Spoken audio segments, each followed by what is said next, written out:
ദൈവത്തിൻ്റെ വലിയ നാമം മഹത്വപ്പെടുമാറാകട്ടെ. ഈ സന്ധ്യാസമയത്ത് ദൈവവചനവുമായിട്ട് ആയിരിക്കുവാൻ ദൈവം നൽകിയ ഈ നല്ല അവസരത്തെ ഓർത്ത് ദൈവത്തെ സ്തുതിക്കുന്നു, ദൈവത്തിന് മഹത്വം കൊടുക്കുന്നു. നാം ഈ നാളുകളിൽ ദൈവവചനത്തിൽ കാണുന്ന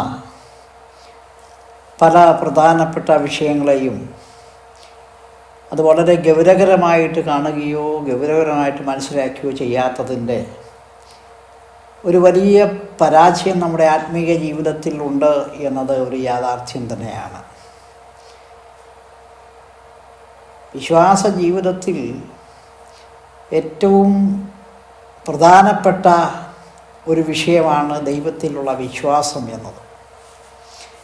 നാം പലപ്പോഴും വിശ്വാസം എന്ന സബ്ജക്റ്റിനെ അതിൻ്റെതാകുന്ന അർത്ഥത്തോടു കൂടി നാം പലപ്പോഴും മനസ്സിലാക്കുകയോ കാണുകയോ ചെയ്യാറില്ല. എന്നാൽ ആത്മീയ വിഷയത്തിൽ ഏറ്റവും പ്രധാനപ്പെട്ട ഒരു വിഷയമാണ് വിശ്വാസം എന്നത്. കാരണം വിശ്വാസത്താലാണ് നാം ജീവിക്കുന്നത്. വിശ്വാസം ഇല്ലാതെ നമുക്ക് ദൈവത്തെ പ്രസാദിപ്പിക്കുവാൻ പോലും കഴിയത്തില്ല എന്നാണ് ദൈവത്തിൻ്റെ വചനം നമ്മെ പഠിപ്പിക്കുന്നത്. നമ്മുടെ ജീവിതത്തിൽ ഉടനീളം നാം പഠിച്ചാൽ ചിന്തിച്ചാൽ നമുക്ക് മനസ്സിലാക്കുവാൻ കഴിയുന്നത് നാം എല്ലാവരും വിശ്വാസത്താലാണ് ജീവിക്കുന്നത്. അപ്പോൾ തന്നെ വിശ്വാസം എന്ന പദമെടുക്കുമ്പോൾ അതിനെ നമുക്ക് രണ്ടായിട്ട് വിഭജിച്ച് പഠിക്കുവാൻ കഴിയും. വിശ്വാസം എന്നത് ശരിയായ വിശ്വാസം ഉണ്ട്, അപ്പോൾ തന്നെ തെറ്റായ വിശ്വാസങ്ങളുമുണ്ട്. എല്ലാ വിശ്വാസങ്ങളും ശരിയാകണമെന്നില്ല, എന്നാൽ ശരിയായ വിശ്വാസവുമുണ്ട്. ആയതുകൊണ്ട് നാം വിശ്വസിക്കുന്ന വിശ്വാസത്തെ അത് ശരിയാണോ തെറ്റാണോ എന്ന് നാം ഒന്ന് മനസ്സിലാക്കേണ്ടത് ആവശ്യമാണ്. അതിനൊരു നല്ല സ്റ്റഡി തന്നെ ആവശ്യമാണ്. നമുക്കറിയാം, മുൻകാലഘട്ടങ്ങളിലൊക്കെ പലപ്പോഴും അന്ധമായിട്ട് ചില കാര്യങ്ങളെ വിശ്വസിച്ച ഇതൊക്കെ നമുക്ക് കാണാൻ കഴിയും. എന്നാൽ ഞാൻ പറഞ്ഞല്ലോ, ശരിയായ വിശ്വാസമുണ്ട്, അപ്പോൾ തന്നെ തെറ്റായ വിശ്വാസങ്ങളുമുണ്ട്. നാം പറയാറുണ്ട്, സൂര്യൻ കിഴക്കുദിച്ച് പടിഞ്ഞാറ് അസ്തമിക്കുന്നു എന്നൊക്കെ നമ്മൾ കേട്ടിട്ടുണ്ട്, നമ്മൾ പറയാറുണ്ട്. അത് ആക്ച്വലി അങ്ങനെയല്ലല്ലോ. പക്ഷേ നമ്മുടെ ഒരു വിശ്വാസമൊക്കെ അങ്ങനെയുള്ളതായിട്ട് നമുക്കറിയാം, അങ്ങനെ പറയപ്പെടുന്നുണ്ട്. ഞാൻ പറഞ്ഞു വന്നത്, ചില വിശ്വാസങ്ങളൊക്കെ തെറ്റായിട്ടുണ്ട് എന്നത് മനസ്സിലാക്കാൻ വേണ്ടി ഒരു ഉദാഹരണമായി പറഞ്ഞു എന്ന് മാത്രം. എന്നാൽ വിശുദ്ധ വേദപുസ്തകം നമ്മെ പഠിപ്പിക്കുന്നത് നാം വിശ്വാസത്തിൽ ജീവിക്കണമെന്നുള്ളതാണ്. അതിന് ആധാരമായിട്ട് ഒരു വേദഭാഗത്തിലേക്ക് നമ്മുടെ ശ്രദ്ധയെ കൊണ്ടുപോകുവാൻ ഞാൻ താല്പര്യപ്പെടുകയാണ്.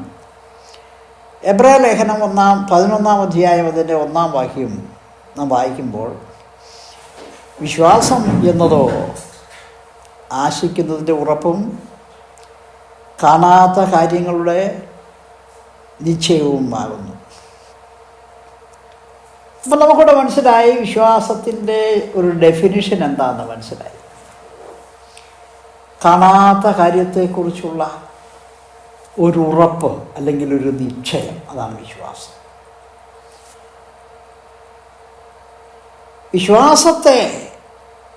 വിശ്വാസത്തിനൊരു പ്രത്യേക നിർവചനം നമുക്ക് പറയാൻ കഴിയത്തില്ല. വിശ്വാസത്തിൻ്റെ നിർവചനം എന്ന് പറഞ്ഞാൽ അത് വിശ്വാസം എന്ന് തന്നെയാണ്. വിശ്വാസത്തെ നമുക്ക് പരീക്ഷിക്കാൻ കഴിയത്തില്ല. അത് വിശ്വാസം കൊണ്ടാണ് നാം വിശ്വാസത്തെ അംഗീകരിക്കുകയും വിശ്വാസത്തിൽ നിലകൊള്ളുകയും ചെയ്യുന്നത്.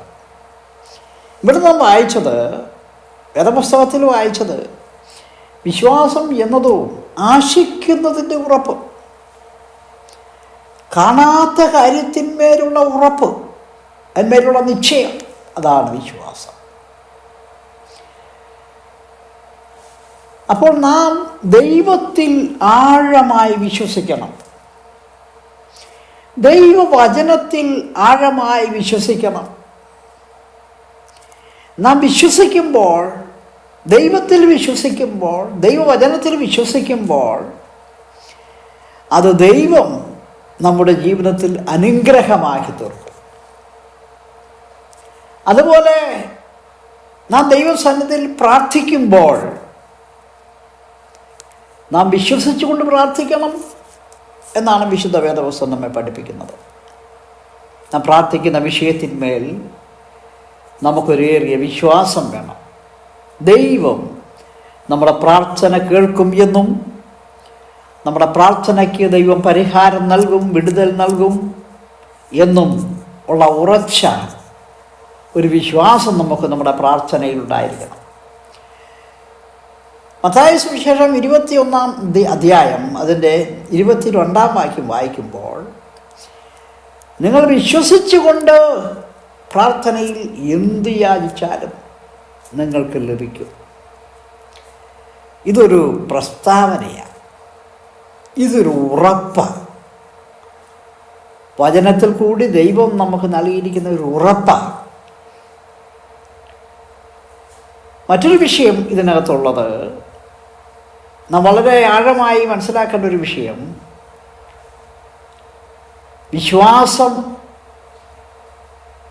വിശ്വസിച്ചുകൊണ്ട് പ്രാർത്ഥനയിൽ എന്തു യാചിച്ചാലും ദൈവം അത് നമുക്ക് നൽകും എന്ന ഒരു വിശ്വാസം നമുക്ക് ആവശ്യമാണ്.